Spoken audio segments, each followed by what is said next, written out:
দর্শক, আমি দেখতে পাচ্ছি জাতীয় প্রেস ক্লাবের সামনে হাজার হাজার গ্রাম পুলিশ আজকে সমাবেত হয়েছে। তাদের দাবি হলো জাতীয়করণ।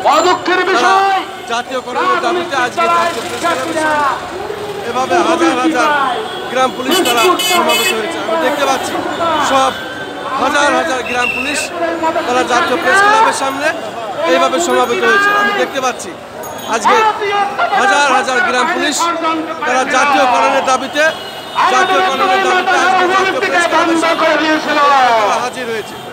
আপনারা কি চাচ্ছেন? আমরা চাচ্ছি আমাদের বেতন জাতীয়করণ। আমরা জাতীয়করণ দাবি করছি। বিগত সরকারের আমলে আমাদের দাবি আশ্বস্ত করেছে, বাস্তবায়ন হয় নাই। আমরা এই বছর বাস্তবায়ন না হওয়া পর্যন্ত রাজপথ থাকবো না। আমরা রাজপথে আছি, রাজপথে থাকবো। আমাদের দাবি বাস্তবায়ন হলে আমরা ঘুরে ফিরে যাবো। আজকে তো আপনারা দেখছেন হাজার হাজার গ্রাম পুলিশ রাজপথে। হাজার হাজার বলতে আমরা সারা বাংলাদেশে 47,000 গ্রাম পুলিশ, 47,000 গ্রাম পুলিশ এখনো আমরা হাজির হই নাই।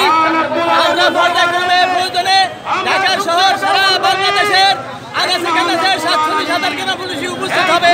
বাস্তবায়ন না হওয়া পর্যন্ত, আমাদের দাবি আদায় না হওয়া পর্যন্ত আমরা রাজপথে আছি, রাজপথে থাকবো। বিগত সময় আমাদেরকে আশ্বস্ত করা হয়েছে, এইবার আশ্বস্ত নয়। এইবার একমাত্র আমাদের দাবি জাতীয়করণ বাস্তবায়ন চাই। বাস্তবায়ন না হওয়া পর্যন্ত আমরা রাজপথ ছাড়বো না। দর্শক, আমরা দেখতে পাচ্ছি আমাদের দাবি, আমাদের দাবি এক দফা এক দাবি তারা জাতীয়করণ চায়।